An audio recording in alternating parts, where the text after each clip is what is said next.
So the host of the skies is the standard biblical term that's going to be used for these figures called Elohim, or the sons of Elohim, spiritual beings. And so the worldview is actually right there in Genesis 1. There is a heavenly realm that's above and transcendent, and it has different kinds of inhabitants than here on the land below. I wanted to dive into this video with you all today from Dr. Tim Mackie sharing about spiritual beings. This is a conversation that he did with Remnant Radio a few years ago, and he basically is going to dive into Genesis 1 and pull apart the text and highlight some things to us, showing us both our physical reality and the spiritual realm, spiritual reality, and how it's all laid out for us in the first chapter of the Bible in a way that helps us understand it throughout the rest of the Bible. And so he's going to really dive into these details, and I think it's going to be super helpful for all of us. Totally. So first off, Genesis 1 is actually not Genesis 1. It's Genesis 1, verse 1 to 2, verse 3.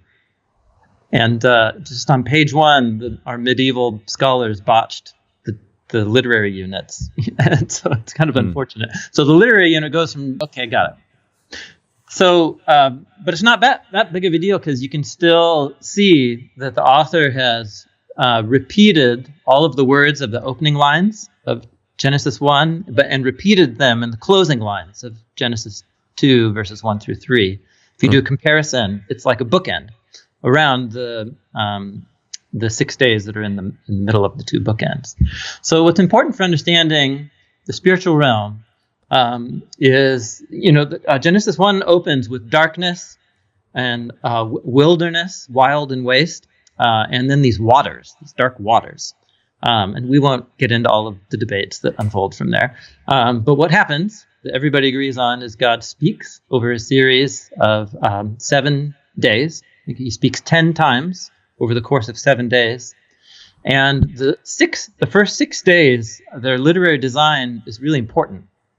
The first thing that God does is do 3 acts of separating that take the darkness and the waters and to begin to split them into ordered realms. So he splits light from dark, the waters from the waters, and then the land from the waters as the dry land emerges. That's days 1, 2, and 3. And so what happens, days 1 through 3 is about God creating these realms. So you have the realm of time, or the order of time, which we don't think of as a place, but it's different for the biblical authors. Day 2 is about those waters, those dark waters get split in half. And this is a very common ancient Near Eastern creation motif that the biblical author is developing and actually kind of polemicizing, doing a little trash talk against. But that's a whole other conversation. Oh, yeah. But the splitting of the waters is something that God does without any effort, just with his word. Whereas Marduk, the patron god of Babylon, he almost died trying to split the waters, and he was barely able to do it with all of his strength. Anyhow, so but what that gives you is the waters below and the waters above, which are called, the waters above are called sky. And then you get, on day 3, you get the land. That's days 1 through 3. So what happens on days 4, 5, and 6 is that you now have these 3 realms. You have the waters above, you have the sky, then you have the land, and then the waters below. It's a 3-tiered cosmos. And what happens on days 4, 5, and 6 is the order returns, and God begins to fill each of those unique realms with inhabitants. So he places inhabitants in the skies. They're called lamps. In Hebrew, it's the word ma'or. It's the same word used for the lamp in the tabernacle. Places the lamps up in the sky. And it never uses the word sun or moon. It just uses the words big lamp and small lamp. And then also the stars. The stars just get a passing mention. Take a big lamp, little lamp. And the big lamp rules over the day, and the little lamp rules over the night. Okay, that's important. So they're up there, and the thing that God was doing, separating day and night, which God did on day 1, he gives that responsibility now over to these lamps. He says they are the ones who are now going to separate day and night. Day 5, God put sky flyers who fly against the waters above, and then the water swarmers who swim in the waters beneath. And then day 6, you get the land. So you can just see you're just systematically working through the 3 tiers of the cosmos. And on land, there's two sets of creatures. There's the land creatures and beasts and crawlers and so on. And then the last kind of pinnacle creature is humans, who are God's image. And God tells them to rule as his image on the land. So notice that symmetry between the inhabitants in the skies above, who rule over day and night, and then there's the land dwellers who rule over the land. Do you see that? So that's an important pairing or symmetry. There's the rulers above, and there's the rulers below. And they're each given their own realms of responsibility. The rulers above do stuff that rulers above do. They guard the order of time. They're markers. The rulers below don't belong up in the sky. They belong on the land, because there they image and reflect God, who is above the heavens of the heavens, as Solomon says in 1 Kings 8. And so you have this symmetry right there in Genesis 1 between these rulers above and rulers below. And then what you get after those 6 days is a little summary statement that says, and thus were finished the skies and the land and all of their, and the word is hosts. And you maybe know that phrase from the Lord of Hosts, or in older translations, it's the Lord's Sabaoth. It's just spelling the Hebrew word with English letters. But the word hosts is, and so it's really important. It's right there in Genesis 2, verse 1, the hosts above of heaven and the hosts of the land below. Now, I'm pretty sure host of heaven might trigger some associations in our minds. They're the ones singing, on all our Christmas cards, the host of heaven. They're the ones singing when Jesus is born. So the host of the skies is the standard biblical term that's going to be used for these figures called Elohim, or the sons of Elohim, spiritual beings. And so the worldview is actually right there in Genesis 1. There is a heavenly realm that's above and transcendent, and it has different kinds of inhabitants than here on the land below. And heaven and earth are mirrors of each other in Genesis 1. The rulers below mirror the rulers above, and who rules over all of them? It's the creator of all things. And so the biblical authors don't spend a lot of time here, but that realm above and its inhabitants just hum in the background as you go on into the rest of the biblical story. But every once in a while, these characters from that parallel realm, so to speak, pop onto the main stage. And so we could talk about those, but this was so helpful for me to see this is the cosmos that the biblical authors are inviting us into. And just one more comment.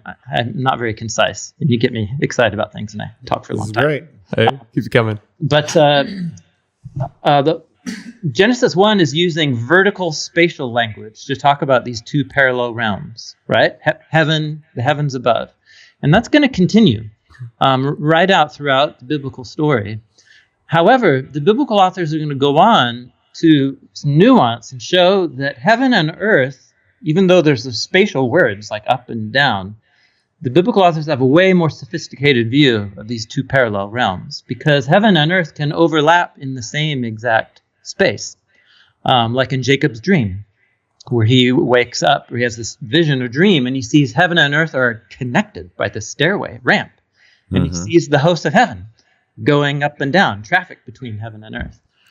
So the temples, high places, mountains, Eden, these are all places where heaven and earth are the same thing, the same place. And so earthly characters can encounter heaven and its inhabitants right here on earth.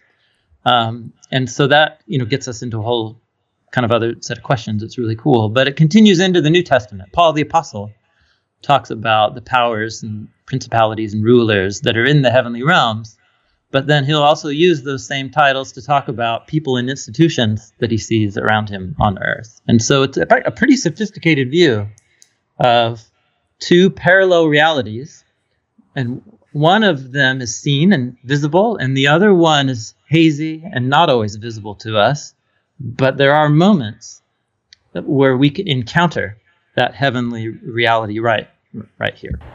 I'm just going to stop it right there. I think it's super helpful to have this image in our mind when we are thinking about the biblical narrative and biblical story. I know I personally am working on a book for biblical worldview, and I teach it pretty regularly throughout this year. I've been teaching it, taught it for a residency at our church through the summer. And so much of what I do in this is just walking through the early chapters of Genesis and showing how much of the early chapters are laying foundations for us to understand the entire biblical narrative and story, and being able to understand all the nuance and phrases within things. Like when we reach Ephesians 6 and it's talking about powers and principalities, that all of that is linked back to Genesis 1 when it's painting this picture of two separate realms that will often cross over, whether it be Eden or mountaintops or dreams or visions or independent encounters with beings that are crossing between the two, even if they most of the time are existing in their own kind of separate areas or separate realms, as Dr. Tim was sharing throughout that passage.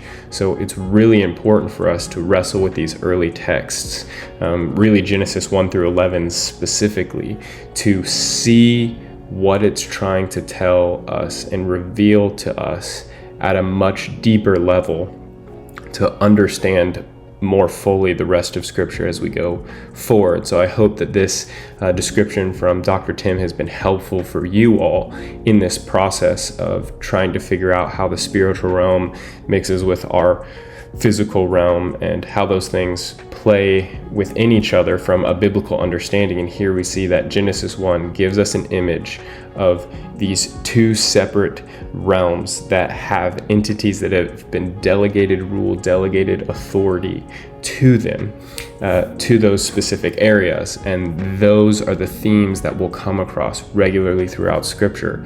So this is step one to understanding and not missing lots of the things that are going to come up in the biblical text to come. So I hope that was encouraging for you all, helpful information for you all.